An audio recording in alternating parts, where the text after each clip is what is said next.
Je m'appelle Romain Biadny, je suis chargé de production dans l'association Electrolibre.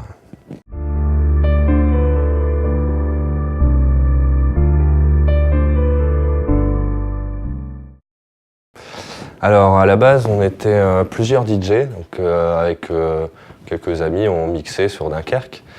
Et on s'est rendu compte qu'il y avait de moins en moins d'endroits où on pouvait exprimer la musique électronique. Et il y avait de plus en plus de cafés qui fermaient et de moins en moins d'assos qui organisaient, voire plus du tout. Donc on a décidé de créer nous-mêmes une asso pour relancer un peu l'action culturelle dans ce domaine.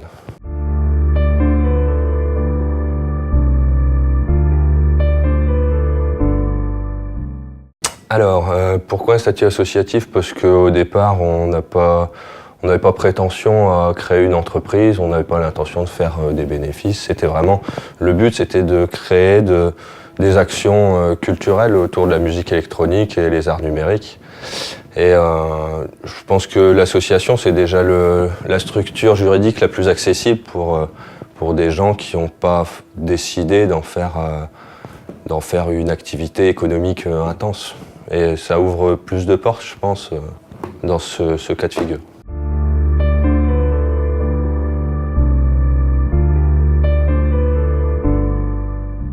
On s'est fait aider par beaucoup de monde, heureusement d'ailleurs.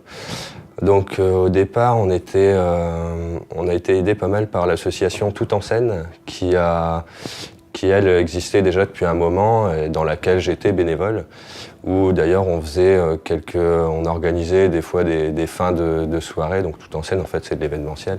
On s'occupait du côté électro de leur événement.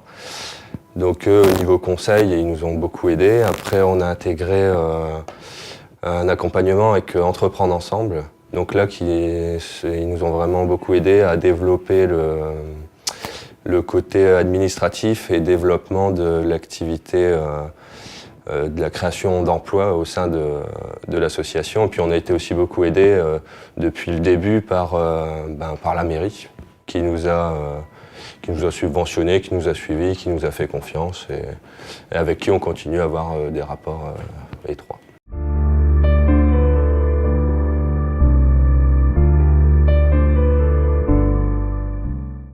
Le premier emploi, on voulait le financer déjà l'année dernière, mais faute de projets vraiment ambitieux, et on n'a pas vraiment réussi à le créer cette année-là. Et donc c'est cette année, grâce à la capitale régionale de la culture, où on a eu un appel à projet, un gros projet d'ailleurs, qui a été accepté.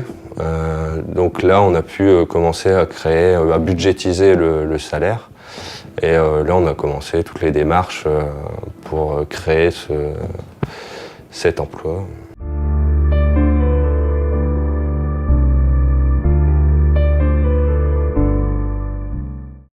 Qu'est-ce qu'on a eu comme gros obstacle? On a eu du mal à trouver suffisamment de financement. Disons qu'il y a beaucoup de partenariats, de trouver des financements privés. Ça, il en faut dans une association pour pouvoir se développer. Donc ça a été difficile. Et qu'est-ce qu'il y a eu d'autre?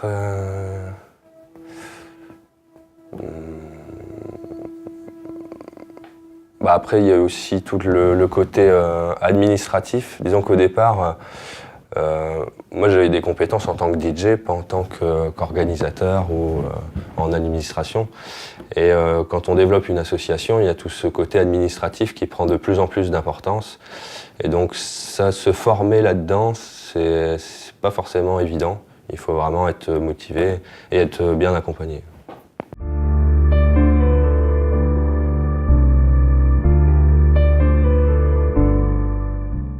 Notre plus grande réussite, disons que le premier événement qu'on a créé dans le dispositif à tout jeune qui est initié par la mairie, ça a été un tremplin pour les jeunes DJ. C'est un peu ça qui a lancé l'asso, parce que on avait fait ça sans trop de prétention, on y avait mis quand même du cœur et de la passion. Mais on a rempli les 4 écluses avec notre premier événement. Donc ça a été notre première réussite qui a fait qu'on s'est dit, tiens, il y a peut-être des gens qui en veulent plus de la musique électronique, donc on va continuer. Et ça a toujours plutôt bien fonctionné. Disons qu'on a très peu d'événements où on se plante. Donc là, dernièrement, on a aussi créé un événement. Ça, c'est la meilleure réussite en date, où on a fait venir vraiment un artiste très reconnu, émergent, qui s'appelle Arnaud Rebotini, qui fait de la musique électronique que sur des machines analogiques. Rien que regarder ces machines, c'est un cours de l'histoire de la musique électronique, tellement c'est intéressant. Et c'est des vieilles machines, c'est ça la démarche était cool et l'événement a bien marché.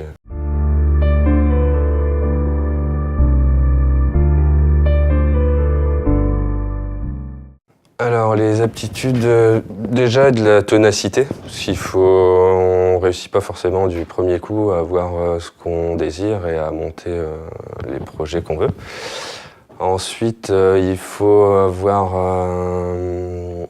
être capable de trouver les bonnes personnes et de s'entourer des bonnes personnes qui vont vous aider. Parce qu'on ne peut pas réussir tout seul, c'est impossible. Il faut vraiment se créer un réseau de structures, de personnes qui peuvent vous aider. Après, en tant qu'aptitude personnelle, il faut pas avoir peur de donner de soi. C'est beaucoup de bénévolat à la base, ce genre d'activité. Il y a très peu de salariés pour un grand nombre de bénévolats. Donc avant d'être salarié, déjà, de toute façon, on est bénévole pendant un long moment.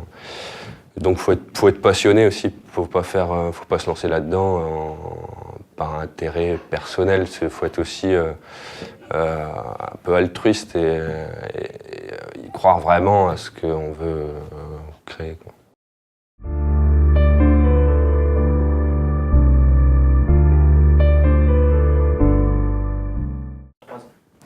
Donc à 3 ans, donc déjà on vient de créer le premier emploi salarié. Ce qu'on aimerait, c'est, comme il est aidé par Pôle emploi sur 2 ans grâce au contrat C8, et on a comme projet de pouvoir réussir à pérenniser cet emploi au sein de l'association en développant notre activité, peut-être déjà pas seulement sur Dunkerque, mais aussi sur la région et le transfrontalier, parce que c'est vrai que la musique électronique est très répandue aussi en Belgique, et je pense qu'il y a des liens à faire entre la France et la Belgique, et l'Angleterre aussi.